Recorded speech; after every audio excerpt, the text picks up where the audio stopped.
The city lights flickered against the sheen of rainwater pooling on the cracked sidewalks. It was late past midnight. The streets had emptied of noise, life, and warmth. Most people were tucked into their heated homes, unaware of the quiet, suffering just a few blocks away. But one man, Jackson Cole, a 48-year-old tech billionaire, wasn't at home. He had just left a black-tie gala, frustrated after an argument with the board. His luxury car rolled to a stop beside an alley as he leaned back and loosened his tie, exhaling a long sigh of exhaustion and dissatisfaction. And that's when he saw her, huddled under the awning of a closed bakery, barely visible in the misty rain, was a girl no older than 16. She was sitting on the cold ground, her arms wrapped around a bundle of thin blankets. Her hair was soaked, her clothes tattered and clinging to her skin. At first, Jackson assumed she was just another homeless teen. But when he looked closer, the bundle in her arms moved. A baby. She was cradling a baby tiny, pale and shivering. Jackson's hand froze on the steering wheel. Something inside him shifted, something he hadn't felt in years. Pity? Compassion? Guilt? He stepped out into the rain without a second thought. The girl flinched as he approached, eyes wide and wild with fear. Hey, I'm not gonna hurt you, Jackson said gently, holding up his hands. I just saw you there, with the baby. Are you okay? She didn't speak. Her lips were blue. Her body trembled as she pulled the child closer to her chest. The baby whimpered, then coughed a dry, hollow sound that sent a chill through Jackson's spine. My name is Jackson, he said, kneeling slightly to meet her eye level. Do you need help? Her eyes darted around the empty street, as if looking for escape. Then, finally, she whispered hoarsely, Please, don't take my baby. That broke him. He didn't know why, but that sentence hit harder than any boardroom. Betrayal, harder than any business loss. Something in her voice, raw, terrified, protective, made the air feel thinner. I'm not here to take anything from you, Jackson said softly. I want to help. You both look freezing. Still cautious, she hesitated. But the baby let out another weak cry, and the girl's resolve cracked. She nodded just slightly. Without another word, Jackson shrugged off his long designer coat and draped it over her shoulders. He could feel how cold her skin was even through the fabric. He gently gestured toward his car. I can take you somewhere warm. A shelter, a hospital if you need it. Her eyes widened at the word hospital, and she shook her head violently. No hospitals. Okay, no hospitals, he assured her quickly. Then at least let me get you warm and dry. There's a place I know. He helped her to her feet, careful not to touch her too suddenly. The baby stirred but didn't cry again. Jackson opened the back seat, and she slid in cautiously, clutching the child tight. He turned the heat on full blast and began driving. A few minutes they sat in silence. Jackson glanced at her in the rearview mirror. She stared out the window, eyes hollow but alert, every muscle in her body tense. What's your name? He asked gently. There was a long pause. Then she whispered, Aria. That's a beautiful name. And your baby? She hesitated again, then replied, His name is River. Jackson nodded. Hi, Aria. Hi, River. It was surreal, how surreal, he couldn't explain. Just hours ago, he was discussing expansion strategies and IPO figures with the wealthiest people in the country. Now here he was, chauffeuring a homeless teenage mother and her sickly infant through the rainy streets of downtown. A Jackson brought them to a discreet, fully staffed corporate apartment he rarely used. It was clean, warm, and safe. Aria hesitated at the door until she was sure he wasn't tricking her, and only entered once she was convinced it wasn't a trap. She sat on the couch, wrapped in blankets he handed her as he boiled water for tea. River had stopped whimpering, now sleeping soundly against her chest. He offered her a warm mug and sat across from her. I'm not going to ask too many questions tonight, Jackson said quietly. You need rest. But I do want you to know, you're safe here." Aria looked at him, and for the first time, her eyes softened. "Why are you helping me?" she asked. "People like you, they usually just walk by." Jackson thought for a moment. "Maybe I've walked by too many times already," he said. "Maybe tonight was the first time I actually looked." She said nothing, but her grip on the mug tightened slightly. He continued, "When I was younger, I lost someone, a little sister. She was 15, ran away. No one helped her. She didn't make it." Aria's lips parted in surprise. "I'm sorry." "Me too," he said. They sat in silence, the rain pattering softly against the windows. Jackson could see the exhaustion dragging her down like an anchor.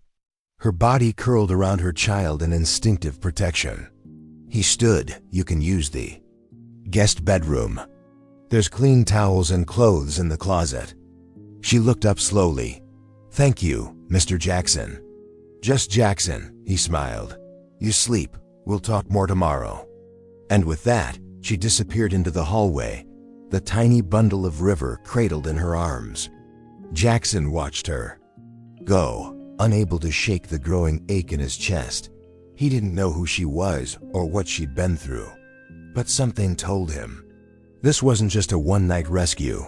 This was the beginning of something much bigger. Jackson barely slept that night. Even after Aria had quietly retreated into the guest bedroom with River, the weight of what had just happened refused to lift from his shoulders. He paced his penthouse, his mind buzzing not with corporate figures or IPO strategies like usual, but with questions. Who was she really? What had she gone through? Why did she look so frightened of hospitals? Why was she out there, alone, in the cold, with a newborn? By the time the first light of dawn broke through the clouds, Jackson had made a silent decision. He wasn't going to drop her off at a shelter. Not yet. Not until he understood what she was running from, and more importantly, until he was sure the baby would be okay. He brewed a fresh pot of coffee and stood quietly outside the guest bedroom door. He could hear the faint sound of breathing, 2 sets, slow and uneven. He knocked softly. "Aria?" he said. "There's breakfast if you're hungry. No pressure." A few seconds passed. Then the door opened slowly.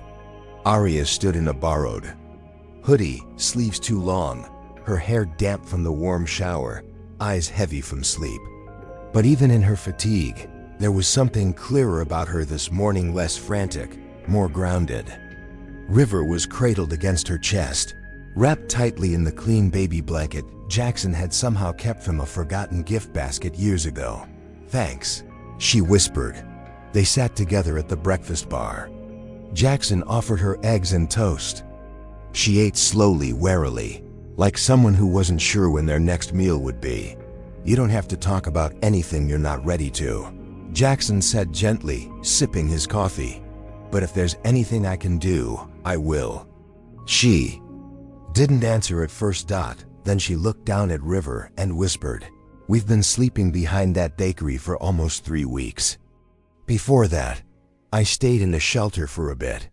But when they found out I was pregnant, they wanted to put me in a system. I've been running ever since." Jackson frowned. "Running from who?" Aria hesitated. "From the people who say they want to help, CPS, foster care, group homes. I've been in them since I was 8. No one ever really helps. They just move you around. And the last one I was in, the man in the house wasn't safe." His stomach tightened. "You were abused?" She nodded slowly. "I ran away at 16. Didn't even realize I was pregnant until a month later. I tried to go back to school, but I got kicked out. No ID, no insurance. I didn't qualify for anything." Jackson took a deep breath, trying to stay composed. "That's a lot." She shrugged, eyes hollow. "It is what it is." He looked at the baby, sleeping peacefully now in her arms. "And his father?" She paused. A long, dark pause. "He's not around," she said flatly. Jackson didn't press. He could sense the weight behind those words. And for now, that was enough. I can help you, he said quietly. Not just with a place to stay. I can find you a lawyer, get you identification, medical care for River, education. But I'll need your trust. Aria stared at him. Why would you do that? Jackson exhaled. Because I think you've been failed by the world enough. And I have the power to make that stop, at least for now. I don't want anything in return. I just want to help. She blinked slowly, fighting tears. I don't know how to trust people anymore. Then we start small, Jackson replied. You don't have to believe in the world yet. Just believe in today. Silence stretched between them, thick, fragile, but hopeful. Then, for the first time, Aria smiled, just a little. It was a cautious, uncertain smile, but real. Okay, she said, just today. Later that afternoon, Jackson called in a favor from his old friend Julia, a compassionate and sharp legal advocate who specialized in family law and runaway youth. She arrived at the penthouse in casual clothes and a warm attitude. Aria watched her like a hawk at first, but Julia's soft approach and non-judgmental tone slowly pulled her out of her shell. With Aria's consent, they began gathering documentation, what little there was. Old records from foster homes, school paperwork, a birth certificate for River she had somehow managed to file at a free clinic with the help of a sympathetic nurse. You've done a lot more than most girls in your situation, Julia said softly. You're not just surviving, you're protecting someone else. That's powerful. Aria nodded, eyes cast down. I don't feel strong most days. That's how I know you are, Julia replied. As the evening approached, Jackson returned with a bag of baby formula, soft clothes, and a few essentials. He wasn't used to shopping for infants. He felt awkward standing in the baby aisle with designer shoes and a suit jacket, but he didn't care. When he walked into the penthouse and saw River cooing softly in a warm onesie on the couch, Aria beside him feeding him a bottle with practiced tenderness, Jackson felt something shift inside his chest. Something he hadn't felt in years. Purpose. Not business purpose. Not financial purpose. Real, human purpose. I think he likes this. One, Aria said quietly, showing Jackson the bottle. You picked a good brand, Jackson smiled. Beginner's luck. Later, as River slept in a makeshift crib beside Aria's new bed, Jackson stood at the window and stared out over the city. It looked different now, not like an empire he built, but a place filled with stories he had ignored. And now, in his home, one of those stories was unfolding in real time. He didn't know where this would go. He didn't know if she would stay, but he knew one thing for certain. The moment Aria looked at him in that alley and said, "Please don't take my baby," something in him changed, not because he pitied her, but because he saw her. And for the first time in a long time, Jackson Cole didn't want to look away. The following days unfolded like slow waves after a violent storm, gentle, but still carrying the weight of everything that came before. Jackson kept his schedule light, delegating meetings, pushing back deadlines. His assistants were stunned. Their driven, hard-edged CEO was suddenly staying home and unreachable for hours at a time. What they didn't know was that Jackson Cole had found something far more important than his next merger. He had found a fragile truth hidden beneath the dirt and fear of a teenage girl's silence, and he wasn't going to let it slip away. Each morning, Aria woke with River still clutched against her chest. She remained guarded, but she began allowing herself small pieces of normalcy: showers, fresh clothes, eating breakfast without flinching every time a door closed. Julia visited again with papers and legal forms, carefully building a plan to get Aria legally emancipated and River registered under her full custody. It was slow work, but each form she signed felt like a brick laid toward a new foundation. Still, there was a heaviness in Aria, something she wasn't saying.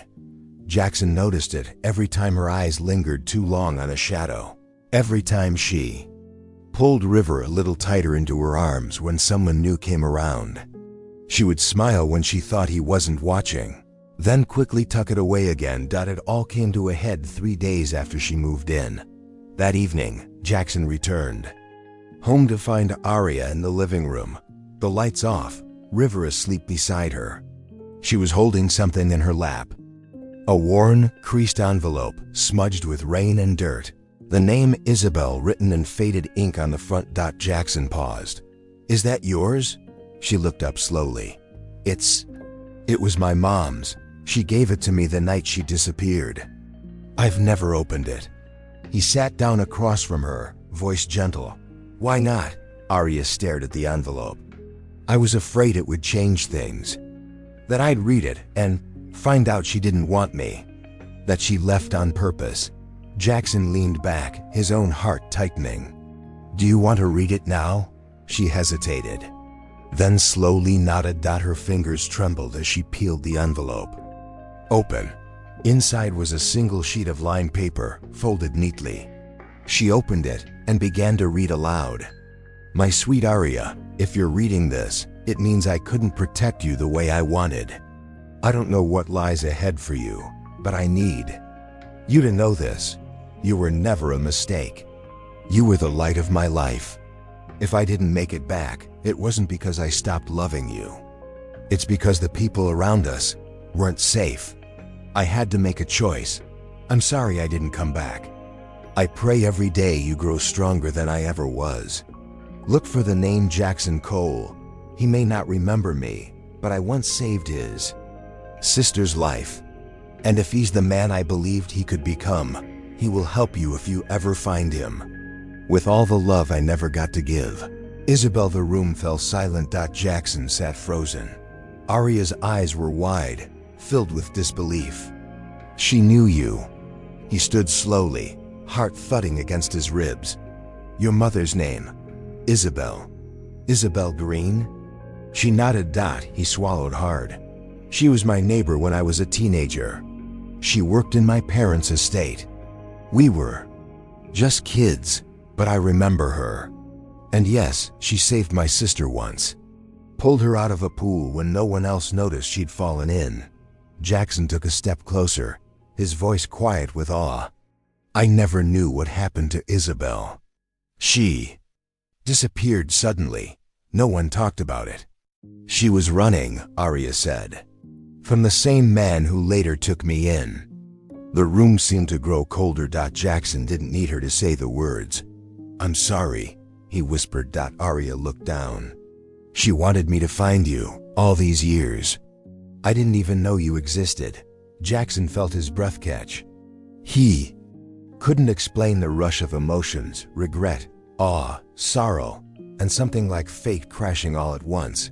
What were the chances that the girl he stopped for in the rain was the daughter of the woman who once saved his family? This wasn't random. This was something bigger. He sat beside her, his voice thick. "You were meant to be found. And I was meant to find you." Aria didn't reply, but a single tear slipped down her cheek. For the first time, she didn't wipe it away. Later that night, Aria watched River sleep peacefully beside her and traced her fingers along the letter again. For the first time in years, she didn't feel completely alone. Her mother hadn't abandoned her. She'd tried to protect her. And now, Aria had someone who was willing to fight for her too. She walked to the kitchen, where Jackson was finishing a call. When he hung up, she spoke. "I want to try," she said. "I want to get my GED, maybe go to school later." Jackson looked up, surprised and proud. "You can do that. I'll help you however I can." She smiled, fuller this time. I believe you now." He grinned. "That's good, because I have some plans for us." She raised an eyebrow. "What kind of plans?" Jackson leaned forward. "You and River deserve stability. A safe place, education, health care, and eventually, a future you own. Not just survive, but thrive. And I want to help you build that." Aria nodded. "Then let's build it." In that moment, With the past still heavy, but the future slowly taking shape, two lives that once drifted alone finally found direction together. For a brief, quiet week, everything felt almost normal. Aria began studying during the day. Jackson had hired a private tutor who came 3 times a week and patiently guided her through each subject. River had a pediatric appointment arranged by Julia, and though the doctor expressed concern over some signs of early malnourishment, he was optimistic about River's recovery. A proper crib was delivered, along with a baby monitor, soft toys, and clothes that fit. Aria was transforming before Jackson's eyes. The tension in her shoulders loosened, her eyes became clearer. She laughed, sometimes hesitant, like a bird learning to sing again. Even Jackson felt it. His home no longer felt like a pristine museum of solitude. It echoed with baby giggles, soft lullabies, and the warmth of 2 lives being rebuilt. But peace, as always, never lasts forever. It started with a knock on the penthouse door one evening. Jackson opened it to find a sharply dressed man with a leather satchel and a camera crew waiting just down the hall. "Mr. Cole?" the man asked with a practiced smile. "Daniel Reese from the Ledger. Mind if I come in for a few questions?" Jackson frowned. "About what?" "Just a few concerns raised anonymously regarding a minor residing at your residence," Daniel said smoothly. "We have photos, Mr. Cole, of you taking in a young girl and her child in the middle of the night. Naturally, the public will be curious." Jackson's stomach dropped. "She's under my protection. That's all you need to know." "Of course," Daniel said with a faux-polite smile. "But you know how it looks, don't you? Billionaire tech mogul secretly housing a runaway teen with a baby? That's a headline the internet can't resist." Jackson clenched his jaw. "If you print anything that puts her in danger, I will see you in court," Daniel chuckled. "Then maybe you'd like to get ahead of the story. Set the record straight before someone else tells it for you." Jackson closed the door in his face. Inside, Aria was standing by the hallway, having heard everything. "They're coming for me, aren't they?" she said softly. "No," Jackson said firmly, "they're not. But if they find out who I am, they'll find the foster home. They'll find my file. They'll know everything. I won't let them exploit you." Tears brimmed in her eyes. "This is why I never stayed anywhere. Why I never trusted anyone. The second someone sees you as vulnerable, they use it." Jackson shook his head. "Then we'll fight back." He spent the next day contacting Julia, PR consultants, and security experts. Meanwhile, Aria stayed inside with River, watching news alerts pop up online. The first story broke the next morning. Mystery teen mother seen living with billionaire.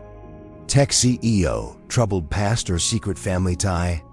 The article was speculative but cruel. It included a blurry photo of Aria on the sidewalk that night, River's face just barely visible. Within hours, social media was ablaze with opinions, theories, judgment, and worse lies. Some accused Jackson of hiding an affair. Others suggested River was his. Still more attacked Aria, calling her a gold digger, a liar, a manipulator. She tried to stay off her phone, but it was impossible. "I'm sorry," she said to Jackson that evening, curled up on the couch. "I didn't mean to bring this into your life." He knelt in front of her. "You didn't bring this into my life, Aria. You are my life now. And if people can't see past their hate, then we'll show them the truth." The next day, Jackson called a press conference. It was held in the sleek glass atrium of his corporate headquarters. Reporters buzzed like flies, their cameras flashing, their notebooks ready. But the moment Jackson stepped to the podium, silence fell. He began slowly, deliberately. 2 weeks ago, I encountered a young mother and her child alone on the streets, in the cold, with nowhere to go. I offered them shelter, not out of charity, but out of human decency. That mother's name is Aria Green. Her son is River, and they are 2 of the bravest souls I've ever met. He paused, letting the tension settle. Aria's mother, Isabel Green, once saved my sister's life. I lost contact with her years ago. Now, by what I can only describe as fate, her daughter found her way back to me. Aria is not a scandal. She is not a secret. She is family. The room rippled with murmurs. I will not allow her to be dragged through the mud for surviving what most of us couldn't. I will not allow her to be mocked, exploited, or questioned simply for being a mother who protected her child with everything she had. If the world needs a villain, let it be me. But you will not hurt her. He ended the conference there. The video went viral within hours. And everything changed. The public's tone began to shift. Stories of Aria's resilience flooded the internet. Former foster kids, single mothers, and abuse survivors began posting in support of her. The hashtags #StandWithAria and #ProtectRiver trended globally. Influencers, activists, even celebrities began calling her a symbol of strength. But not everyone was thrilled. 3 days later, Julia called with news. Someone had requested custody proceedings. A woman claiming to be River's paternal grandmother. She's pushing for guardianship, Julia explained. Says you're unfit, Aria, that you're emotionally unstable, homeless, and incapable of raising a child. Aria's face went pale. No, she can't have him. She hated me. She called me filth. She told her son I trapped him. She said I was poison. Jackson's fists clenched. She has no case. Julia nodded, not a strong one. But she has money and connections. She's hoping to intimidate us. Aria looked down at River. He cooed in her arms, unaware of the storm approaching. I won't lose him, she said, voice shaking. I'll fight. I'll do anything. Jackson placed a hand gently on her shoulder. You're not fighting alone. The day of the custody hearing arrived with skies the color of iron. Rain trickled down the courthouse steps, matching the somber weight in Aria's chest. Jackson stood beside her, dressed in a sharp navy suit, not as a CEO today, but as a man. Ready to defend the only two people in the world he'd come to truly care for. Inside, the courtroom was colder than she expected, emotionally more than physically. Hardwood floors, polished benches, the slow tick of a clock above the judges. Bench that seemed to echo louder than her own heartbeat. Julia was already waiting, flipping through a neat stack of documents. The woman across the aisle, Janine Travers, was every inch the wealthy socialite Aria remembered. Cold, calculated, with perfectly set hair and a look of disapproval carved into her face like stone. She barely glanced at Aria, but her eyes flicked down to River, now sleeping in Aria's arms, with a glint of ownership that made Aria's stomach twist. The proceedings began quickly. Janine's lawyer, a stiff man in a gray pinstripe suit, presented first. He spoke in an unfeeling tone, listing facts as if Aria were nothing more than a failed experiment. Ms. Green is a minor with a history of running away, truancy, and emotional instability. She has no source of income, no permanent residence prior to her time with Mr. Cole, and no documented support system outside of this recent arrangement. He turned and gestured coldly to River. The child, River Green, is the biological grandson of my client, Ms. Travers. She is willing and financially capable of raising him in a stable, safe environment.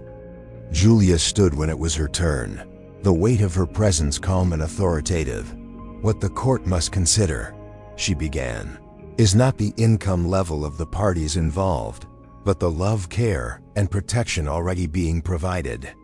Ms. Green may be young, but she has demonstrated extraordinary dedication to her son. She did not abandon him, she fought to protect him when no one else would. Julia then introduced a series of documents, medical records, proof of River's improvement under Aria's care, educational plans, and psychological evaluations confirming Aria's emotional resilience and mental health. But none of that compared to what came next. Your Honor, Julia said, standing before the bench. Aria Green would like to speak on her own behalf. The courtroom fell silent. Aria stood, holding River close, then handed him carefully to Jackson, who offered a soft, encouraging nod. Her steps were slow but firm as she approached the front of the courtroom. She took a breath. I didn't grow up in a normal home. I bounced between foster houses, group shelters, and streets that were often safer than the adults assigned to care for me. I was abused, ignored, treated like a burden. But when I found out I was pregnant, something changed. She looked at Janine, voice shaking but strong. I knew I had to protect him from everything I'd been through. I ran, I begged, I slept on concrete. I went days without food. But I never let go of him. I never gave up, not even once. Her gaze shifted to the judge. I don't have a mansion or a trust fund, but I have something better. I know what it's like to grow up without love, and I would rather die than let River experience even one day of that. He's safe with me now, and I will never stop fighting to keep him safe. There was a long pause. You could hear the hum of the air conditioning. Then, quietly, Julia stood again. Your Honor, I'd like to call an unexpected witness. The door at the back opened, and in walked a woman in her late 50s. She wore a modest blazer, her gray hair tied back in a neat bun. Her face was familiar, though Aria couldn't place it. This is Eleanor Marks, Julia explained. She was a social worker at one of the homes Aria stayed in, and she has a sworn statement to submit. Eleanor stepped forward, hands steady. Aria came into my care when she was 12. She was quiet, respectful, always looking after the younger kids. But what I remember most, she said, looking toward Aria, is the night she snuck food from the kitchen and gave it to a 6-year-old boy who hadn't eaten all day. When the house parents tried to punish her, she took the blame without protest. She turned to the judge. I retired 2 years ago, but when I saw her face in the news, I recognized her instantly. She's not unstable. She's extraordinary. If anyone deserves to raise that child, it's her. Even the judge seemed visibly moved. Janine looked rattled for the first time. The judge requested a recess. Back in the hallway, Jackson stood beside Aria, who was shaking from head to toe. You did incredible, he whispered. Whatever happens next, you already proved you're stronger than anything they said about you. A few hours later, the verdict came in. The court finds insufficient grounds to remove custody from the biological mother, Aria Green. Guardianship will remain with Ms. Green, with periodic reviews, and no rights granted to Ms. Janine Travers. The gavel hit the desk. Aria burst into tears, not from fear, but relief. River cooed softly from Jackson's arms, as if sensing the peace now settling in. They had won. Not just in the legal sense.